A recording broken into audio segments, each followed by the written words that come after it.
Shalom. Selamat pagi Bapak Ibu kasih Tuhan. Pagi hari kita mau mulai ibadah online kita pagi hari ini, dan kita percaya kita mau datang rindu untuk memuji memuliakan nama Tuhan. Mari kita berdoa. Bapak yang baik, sungguh kami bersyukur buat pagi hari ini untuk kesempatan yang indah Tuhan berikan kembali untuk kami boleh beribadah dan pada Engkau Tuhan. Yang Tuhan Engkau menolong siap kami pribadi lepas pribadi Tuhan datang pada Engkau Tuhan. Dan Tuhan menolong kami menaikkan syukur kami lewat puji-pujian Tuhan. Dan lewat pujian syukur kami pagi hari ini boleh memberkati kami semua dan boleh meninggikan nama-Mu dan boleh menjadi dupa yang berbaharum Tuhan di hadapan Engkau. Berkati siap kami semua ya Tuhan yang ambil bagian pelayanan pagi hari ini ya Tuhan, pakai setiap kehidupan kami pelayanan pagi hari ini Tuhan. Kami serahkan kepada kami pagi hari ini. Nah, di dalam nama Tuhan Yesus kami berdoa dan bersyukur. Semua katakan amin. Selamat pagi Bapak Ibu yang dikasihi Tuhan. Jadi kita percaya bahwa Tuhanlah sumber kekuatan dalam kehidupan kita. Dialah gunung, batu dan keselamatan kita. Kita mau datang pada Tuhan. Dialah gunung, batu, kota milik kita. Haleluya. Kita mau percaya kepada Dia.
mendengarkan firman Tuhan.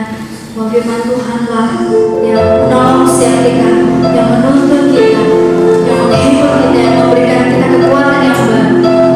Biar pagi hari ini kita mau istirahat dengan firman Tuhan. Sebab Dia Tuhan yang layak kita puji, sebab Dia Tuhan yang layak kita tinggikan.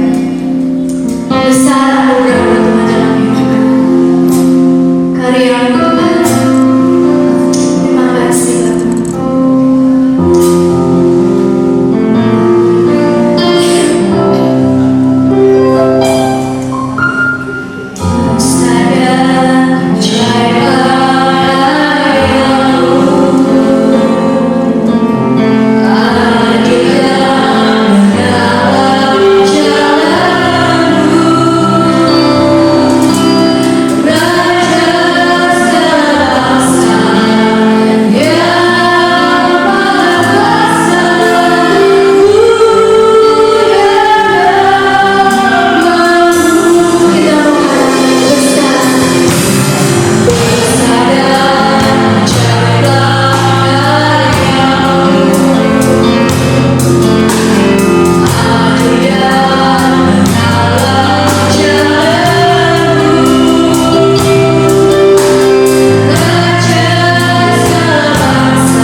Puji Tuhan, Shalom. Sebelum kita bersama-sama merenungkan kebenaran firman Tuhan, mari kita akan berdoa terlebih dahulu. Bapa Sorgawi, kami bersyukur untuk kasih karunia-Mu yang berlimpah-limpah atas hidup kami. Kami bersyukur untuk kesempatan bisa beribadah kepada Tuhan. Saatnya kami akan bersama lagi merenungkan kebenaran firman Tuhan. Berkati hamba-Mu yang menyampaikan firman-Mu ini, berkati kami semua yang mendengar, supaya setiap kami beroleh manfaat untuk hidup kami masing-masing dalam firman-Mu ini. Terima kasih Bapa, pimpin dari awal sampai akhir, supaya setiap kami diberkati oleh Tuhan. Dalam nama Tuhan Yesus, kami mengucap syukur dan panjatkan doa kami. Haleluya. Amin. Shalom. Saudara yang dikasihi Tuhan, di kesempatan yang luar biasa saat ini, mari kita akan renungkan kebenaran firman Tuhan yang saya beri tema Henokh. Ya, jadi kita akan belajar firman Tuhan dari latar belakang seorang tokoh Alkitab yang bernama Henokh, yang mana tentang Henokh ini kita bisa baca dari kitab Kejadian pasal 5 pada ayat 22 sampai yang ke-24.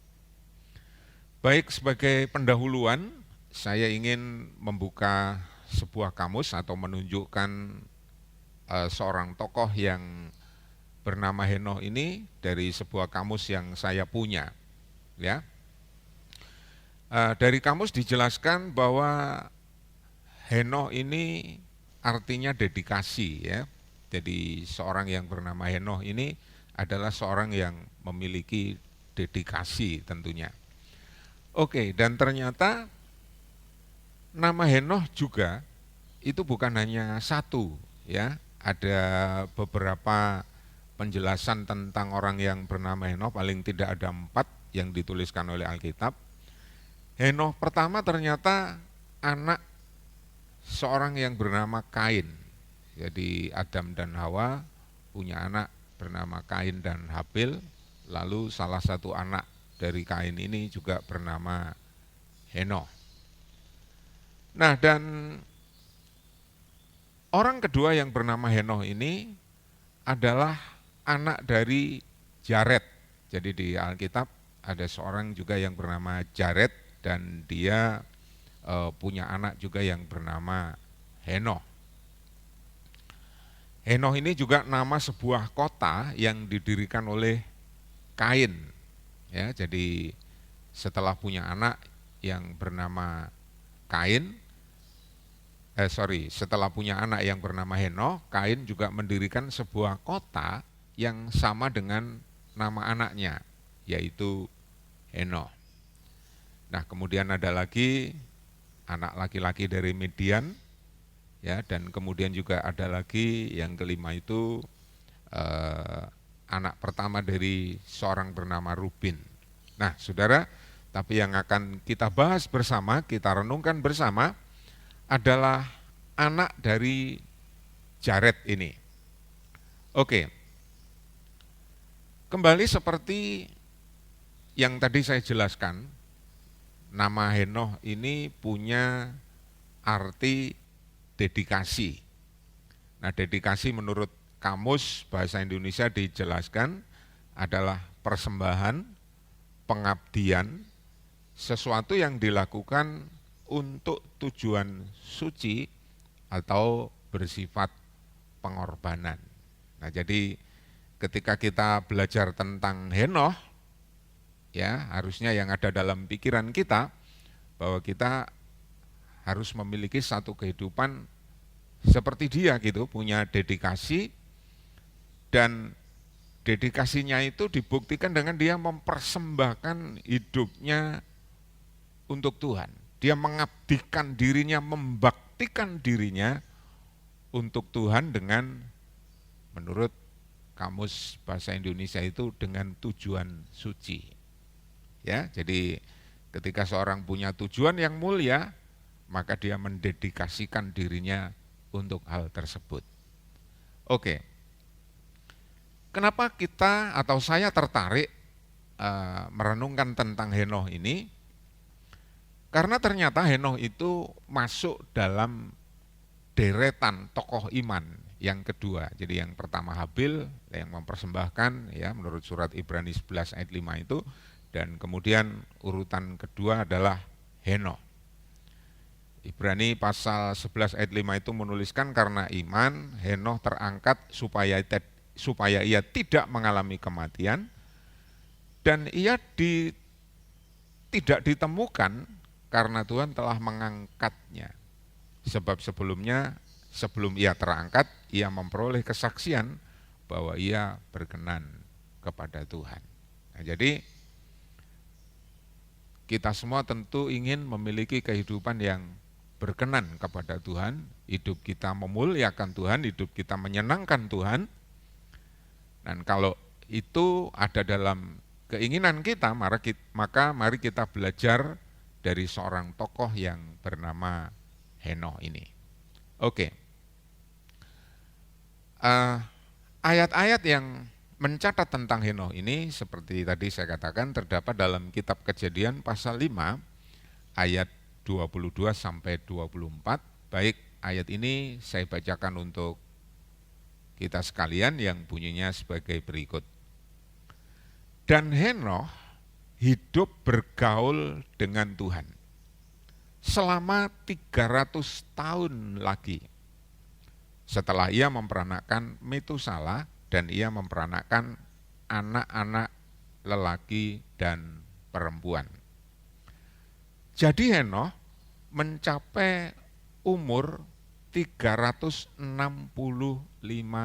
tahun. Dan Henokh hidup bergaul dengan Tuhan. Lalu ia tidak ada lagi sebab ia telah diangkat oleh Tuhan. Amin.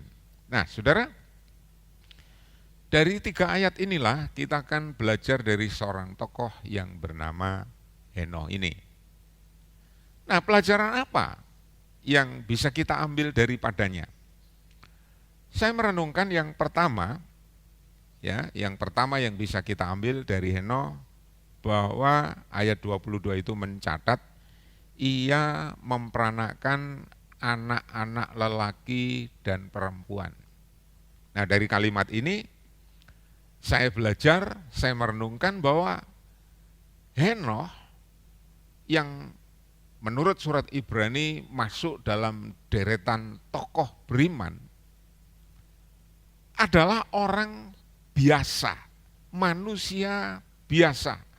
Kenapa saya katakan manusia biasa? Karena ia sama seperti saudara dan saya kebanyakan ya memperanakkan anak-anak lelaki dan perempuan. Jadi Henokh bukan orang yang dari awal mengkhususkan dirinya untuk Tuhan, tidak, tapi Henokh hidup sebagaimana manusia pada umumnya, sebagai manusia biasa. Nah, jadi ternyata saudara sekalian, untuk menjadi luar biasa, ya orang harus melakukan atau mengawali dengan keadaan yang biasa. Ya, jadi sebutan luar biasa untuk Henokh atau masuknya Henokh dalam deretan tokoh orang beriman setelah dia mengabdikan dirinya, setelah dia melakukan sesuatu untuk Tuhan. Nah, saya pikir bukan untuk Tuhan, tapi juga ternyata kalau kita renungkan bersama dari kisah Henokh ini, dia mengalami sesuatu yang tentunya menyenangkan bagi dirinya, karena ending dari hidupnya dia diangkat oleh Tuhan. Ini sesuatu yang menurut saya adalah luar biasa. Ya. Nah, itu sebabnya saudaraku, pelajaran pertama ini mungkin yang penting bagi kita adalah bahwa kita harus meninggalkan kata-kata yang negatif tentang diri kita atau sesuatu yang kita ucapkan untuk orang lain. Ya, apa itu? Saudara yang dikasihi Tuhan, seringkali orang dalam kegagalannya dia punya banyak kata-kata yang negatif, entah itu yang timbul dari dirinya sendiri atau dari orang lain. Misalnya, seorang yang berulang kali berusaha dan terus-menerus mengalami kegagalan. Ya, mungkin dari temannya dia akan mendengar kata-kata yang menyakitkan, ya, walaupun mungkin sifatnya seperti bergurau, ya, misalnya apa? Misalnya gini, oh memang dasar kamu balungan kere gitu. Nah ini kata-kata yang guyonan, tapi ketika orang itu benar-benar dalam kegagalan, maka dia akan tersudut dan dia akan berpikir, oh ya benar, benar mungkin kata temanku. Nah saudara, kalau kita belajar dari Henokh, sesuatu yang saya renungkan di sini, Henokh disebut oleh Alkitab itu manusia lumrah, manusia biasa yang berumah tangga, berkeluarga, memperanakan anak-anak lelaki dan perempuan. Jadi sekali lagi pelajaran yang berharga yang saya temukan di sini, untuk menjadi luar biasa itu tidak harus jadi dulu orang yang luar biasa atau keturunan orang luar biasa, tidak. Perhatikan di sini dari orang biasa. Nah, bukankah di antara kita yang mendengar renungan ini, kita semua juga orang biasa? Nah, baik. Ketika kita menyadari bahwa kita orang biasa, mari kita lakukan sesuatu seperti yang dilakukan oleh Henokh. Dan akhirnya Henokh mendapat sebutan sebagai orang yang mungkin dibicarakan di banyak kalangan luar biasa. Kenapa? Karena dia punya hidup yang berkenan kepada Tuhan dan kemudian dia diangkat dalam kemuliaan dan tidak mengalami kematian. Nah saudara, untuk membandingkan tentang Henokh adalah orang biasa, ternyata saya juga diingatkan tentang seorang tokoh. Tokoh ini juga luar biasa, tapi ternyata Alkitab juga mencatat bahwa dia orang biasa. Nah, siapakah tokoh tersebut? Saudara yang dikasihi Tuhan, Yakub pasal 5 ayat 17 mencatat tentang Elia itu mirip dengan Henokh dengan kalimat sebagai berikut. Yakobus 5 ayat 17, Elia adalah manusia biasa sama seperti kita. Nah, jadi Alkitab tidak mengangkat kita tinggi-tinggi ya sebagai anak Tuhan, kamu itu orang luar biasa, kamu itu anak raja. Nah, sementara ini kita belajar dari bawah lagi ya. Sekalipun kita mungkin pernah mendengar ucapan itu sebagai sesuatu kalimat yang memotivasi, kita orang yang luar biasa, anak Tuhan. Nah, tapi kita turun lagi sekarang. Ya, kita jadi orang biasa dulu. Kenapa? Karena kita belajar dari Henokh, di mana Alkitab mengatakan, ya, Henokh itu orang biasa. Oke, dan ternyata Alkitab juga mencatat tentang Elia. Di Yakobus pasal 5 ayat 17 ini, Elia juga disebut adalah manusia biasa dan perhatikan, sama seperti kita. Nah, apa yang menjadi Elia, apa yang menjadikan Elia kemudian luar biasa? Yaitu setelah Elia bersungguh-sungguh berdoa. Jadi ketika manusia biasa yang sama seperti saudara dan saya ini bersungguh-sungguh berdoa, apa isi doanya? Isi doanya itu ekstrim ya, agak tidak umum. Biasanya orang itu pengen supaya hujan turun. Tapi Elia ternyata berdoa supaya hujan tidak turun, ya, dan tidak turun benar. Tapi ketika dia berdoa lagi supaya hujan turun benar. Wah, ini satu prestasi yang luar biasa yang ditulis oleh Alkitab. Tapi juga begitu, diawali oleh manusia oknum yang biasa, sama seperti kita lagi. Nah, itu sebabnya jangan minder, saudara. Siapapun Anda, ya, tidak punya keturunan darah biru, orang penting, orang kaya, itu enggak masalah. Ya, mari kita turun sekarang jadi orang biasa yang melakukan sesuatu, dan setelah kita melakukan sesuatu nanti, hasil dari apa yang kita lakukan itu yang akan dinilai oleh orang. Akhirnya kita dapat sebutan juga orang yang luar biasa, dan sebutan itu dijauhkan dari kita.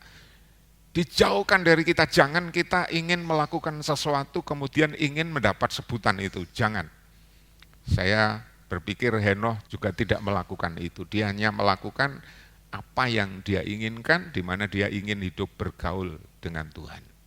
Nah, setelah apa yang diinginkan itu tercapai, di mana selama 300 tahun dia bergaul dengan Tuhan, maka dia masuk dalam deretan tokoh beriman. Jadi pelajaran penting yang kedua yang bisa kita ambil dari orang yang bernama Henokh ini adalah pergaulannya dengan Tuhan. Ya, surat 1 Korintus pasal 15 ayat 33 itu mencatat bahwa pergaulan yang buruk itu bisa merusakkan kebiasaan yang baik. Saya ulangi, pergaulan yang buruk merusakkan kebiasaan yang baik. Nah, tapi ternyata Henokh sebagai keturunan orang berdosa yang enggak layak untuk masuk surga, ketika dia punya dedikasi lalu mengabdikan dirinya untuk bergaul dengan Tuhan, ya, maka Henokh mencapai satu prestasi yang luar biasa, hidupnya berkenan kepada Tuhan dan akhirnya diangkat dalam kemuliaan. Nah, saudara yang dikasihi Tuhan, yang terjadi pada Henokh kebalikan dari apa yang ditulis di 1 Korintus. Henokh sebagai keturunan orang berdosa, ya, bergaul dengan Tuhan, maka ternyata kelakuannya yang buruk, ya, seperti yang ada pada Kain misalnya, yang tega membunuh adiknya, enggak ada dalam dirinya. Ya, dia hidupnya diubah dari hari ke sehari karena pergaulannya dengan Tuhan itu, akhirnya dia memiliki hidup yang berkenan kepada Tuhan dan kemudian dia diangkat dalam kemuliaan. Ya, jadi saudara, kalau surat Korintus menuliskan pergaulan yang buruk merusakkan kebiasaan yang baik, jadi kalau dibalik ternyata pergaulan yang baik, nah yang baik itu siapa? Tuhan. Itu bisa mengubah kelakuan yang buruk. Jadi pergaulan itu penting, saudara ya. Oke. Bagaimana penerapan? Sekarang kita akan belajar bergaul dengan Tuhan dalam kehidupan sehari-hari untuk sekarang ini. Jadi bagaimana penerapannya saat ini, ya, tentang hidup bergaul dengan Tuhan itu. Nah, kita perlu belajar dari beberapa terjemahan. Terjemahan Alkitab bahasa Indonesia sehari-hari menjelaskan bahwa bergaul dengan Tuhan itu ditulis di sana hidup dalam persekutuan. Ya. Kalau saudara punya Alkitab bahasa Inggris di King James Version, di sana ditulis hidup berjalan dengan Tuhan. Ya, dulu saya pernah menyampaikan renungan, judulnya hidup adalah sebuah perjalanan. Nah, ternyata orang yang bernama Henokh menurut King James Version ini adalah perjalanannya, hidupnya itu berjalan dengan Tuhan. Nah, kemudian dari terjemahan bahasa Inggris yang lain, ya, Today English Version ditulis Henokh hidup dalam fellowship dengan Tuhan. Jadi Henokh itu orangnya selalu hidup berfellowship, bersekutu. Berfellowship itu berbicara, berkata-kata, dan seterusnya. Nah, saudara, jadi aplikasinya, penerapannya untuk zaman sekarang ini seperti apa, Pak? Waktu itu zaman Henokh saya percaya Alkitab belum ada, ya. Jadi dia melakukan itu seperti apa juga tidak ditulis secara rinci oleh Alkitab. Tapi kita perlu memiliki satu kehidupan seperti yang dilakukan Henokh, yaitu bergaul dengan Tuhan. Lah seperti apa untuk zaman kita ini? Nah, sebagai ayat bantu, ya. Yohanes pasal 1 ayat 1 menuliskan pada mulanya adalah firman, firman itu bersama-sama dengan Tuhan dan firman itu adalah Tuhan. Nah, saya menyambung, di sini ada penjelasan firman itu adalah Tuhan, ya, Yohanes 1 ayat 1, maka saya menyambung dengan Mazmur 1 ayat 1 sampai 3 menuliskan demikian. Berbahagialah orang yang tidak berjalan menurut nasihat orang fasik, yang tidak berdiri di jalan orang berdosa, dan yang tidak duduk dalam kumpulan pencemooh. Tetapi yang kesukaannya ialah Taurat Tuhan, dan yang merenungkan Taurat itu siang dan malam. Ia seperti pohon yang ditanam di tepi aliran air, yang menghasilkan buahnya pada musimnya, yang tidak layu daunnya, apa saja yang diperbuatnya berhasil. Luar biasa ayat ini. Saudaraku, kalau kita merenungkan, ada beberapa yang mengacu pada sebuah pergaulan, ya. Kan kita sedang membahas Henokh bergaul dengan Tuhan, lalu dia tidak mengalami kematian dan diangkat hidup-hidup, diangkat dalam kemuliaan, dan dia hidup bersama dengan Tuhan sampai selama-lamanya. Nah, bukankah itu juga menjadi salah satu tujuan dari hidup kita? Ya, karena Tuhan Yesus yang 2020 tahun yang lalu terangkat ke sorga, dia juga berjanji akan mengangkat saudara dan saya orang percaya. Nah, bagaimana supaya hal itu bisa terjadi atas kita? Saudara, dalam renungan ini kita menemukan jawabannya bahwa kita harus belajar seperti Henokh, yaitu bergaul dengan Tuhan. Nah, kenapa saya kaitkan bergaul dengan Tuhan itu dengan ayat yang terdapat di Mazmur pasal 1 ayat 1 sampai 3. Karena pada ayat ini saudara perhatikan, ya, ada kata duduk, ada kata berdiri, ada kata berjalan.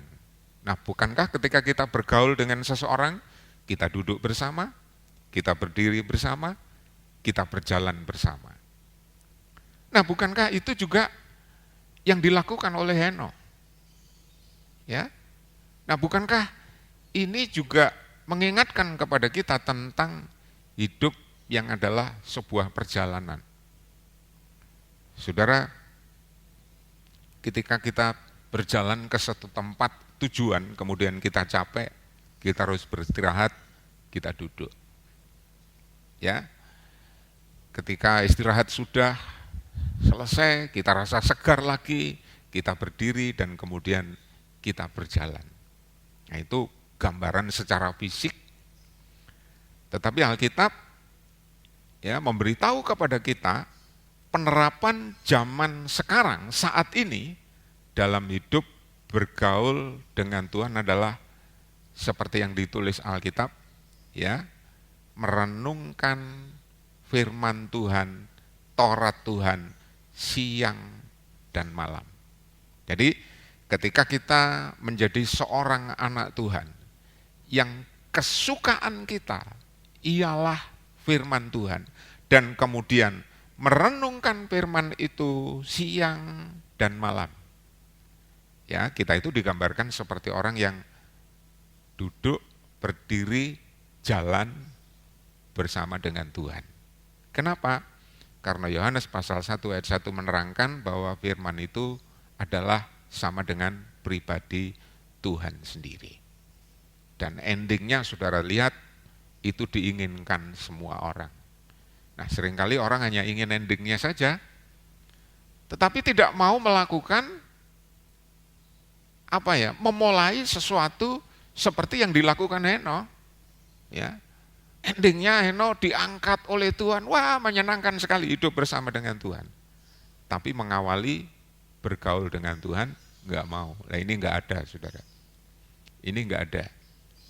Ya, jadi kalau saudara mau hasilnya, saudara harus mengawali apa yang harus dikerjakan.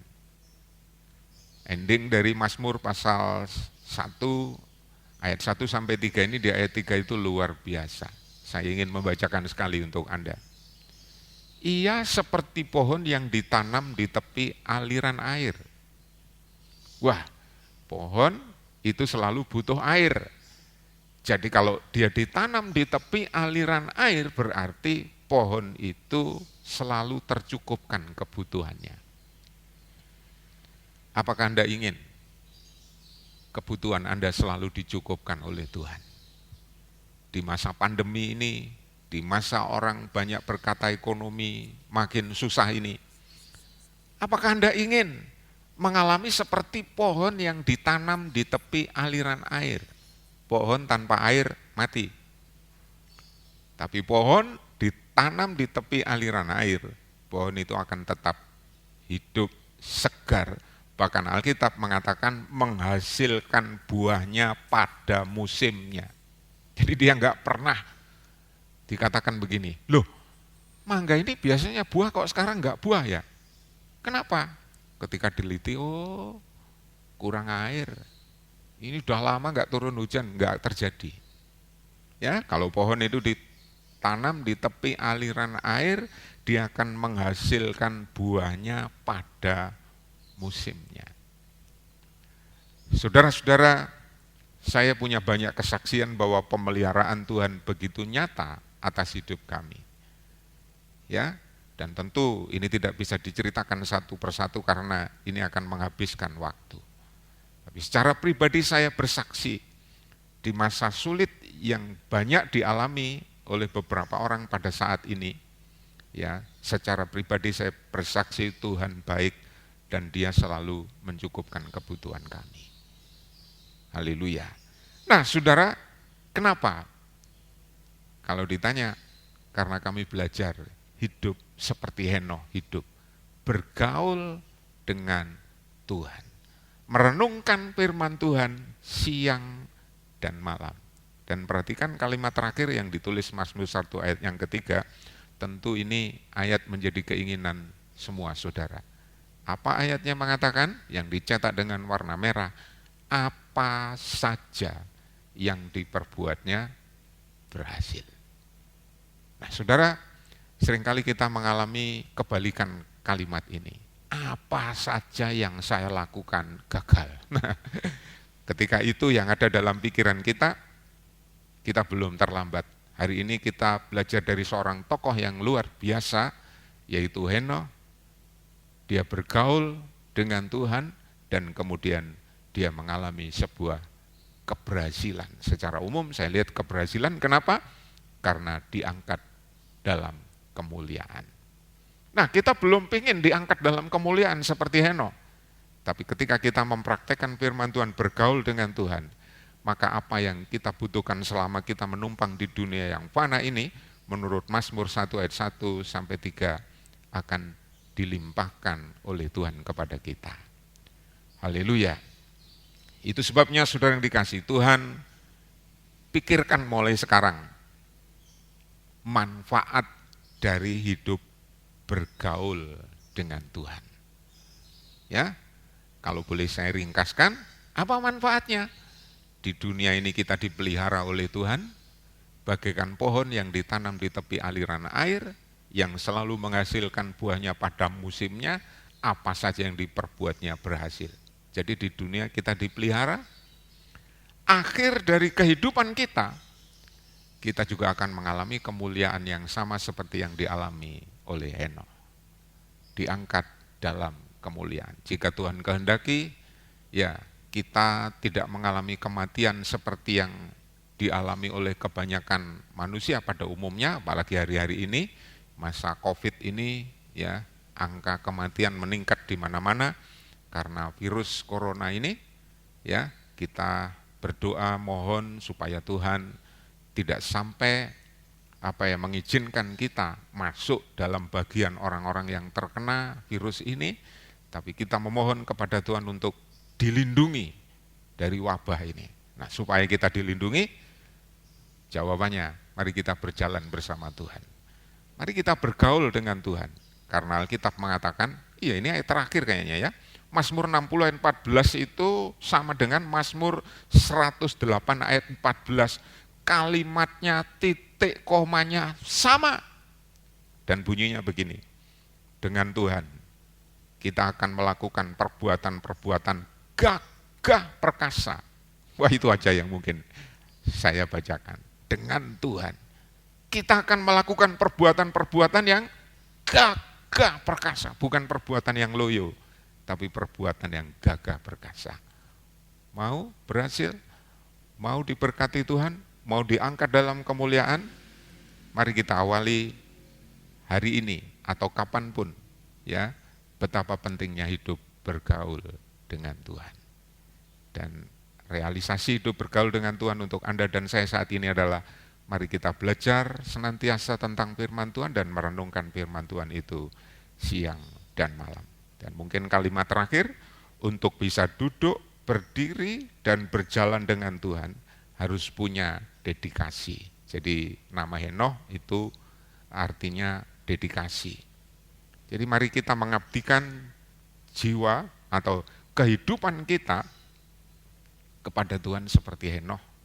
Dan ketika kita punya dedikasi yang seperti itu, saya percaya anugerah Tuhan yang dialami oleh Henoh juga akan kita alami.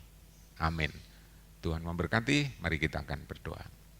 Bapa yang bersemayam dalam kerajaan sorga Tuhan yang kami kenal, dalam Yesus Kristus Juru Selamat kami bersyukur untuk firman-Mu yang mengingatkan kepada kami supaya kami hidup bergaul dengan Tuhan seperti Henoh. Apalagi di masa-masa seperti yang sekarang ini sedang kami hadapi, situasi tidak menentu, virus ada di mana-mana dan siap menyerang kami. Tetapi hidup bersama Tuhan kami percaya ada dalam perlindungan yang aman. Sama seperti Daud mengatakan, menjadikan Tuhan sebagai gunung batu yang melindungi dirinya. Demikian juga Tuhan akan melindungi setiap kami. Selama kami ada di dalam dunia, kami juga menginginkan keberhasilan. Apa yang kami kerjakan, kami ingin itu diberkati oleh Tuhan. Pagi ini kami juga menemukan jawabannya, bahwa kalau kami menginginkan keberhasilan itu, kami harus menjadi seperti pohon yang ditanam di tepi aliran air, yang senantiasa merambatkan akar-akarnya dan berbuah pada waktunya. Bapa, kami percaya pemeliharaan-Mu nyata atas hidup kami. Sekali lagi, buat kami terus hidup dengan semangat hati dan pikiran terarah tertuju pada Tuhan, merenungkan firman Tuhan siang dan malam sebagai bukti bahwa kami adalah orang yang bergaul dengan Tuhan seperti Henoh. Ajarkan kami untuk berkata-kata dengan Tuhan. Ajarkan kami berpikir tentang Tuhan. Ajarkan kami terus berpikir apa yang Tuhan kehendaki untuk kami lakukan. Ajarkan kepada kami, beritahu kami apa yang harus kami lakukan untuk dapat menyenangkan Tuhan. Dan itu semua akan kami lakukan sebagai dedikasi kami kepada Tuhan. Sama seperti Henoh, berdedikasi kami juga ingin demikian. Kuatkan kami dengan kuasa Roh Kudus-Mu, supaya setiap kami yang mendengar firman ini, renungan ini, diberi kekuatan baru untuk terus melangkah bersama dengan Tuhan. Terima kasih Bapak, kami yang diberkati oleh firman-Mu ini, sebentar juga akan memberikan persembahan, berkati setiap persembahan umat-Mu, supaya berkenan kepada Tuhan dan berguna bagi kerajaan Tuhan. Terima kasih Bapak, kami percaya Engkau mendengar doa kami, yang kami mohon dan peralaskan, di dalam nama Yesus Kristus Tuhan dan Juru Selamat kami. Amin. Puji Tuhan, Bapak Ibu Saudara, sampai di sini renungan yang bisa saya sampaikan. Tuhan memberkati.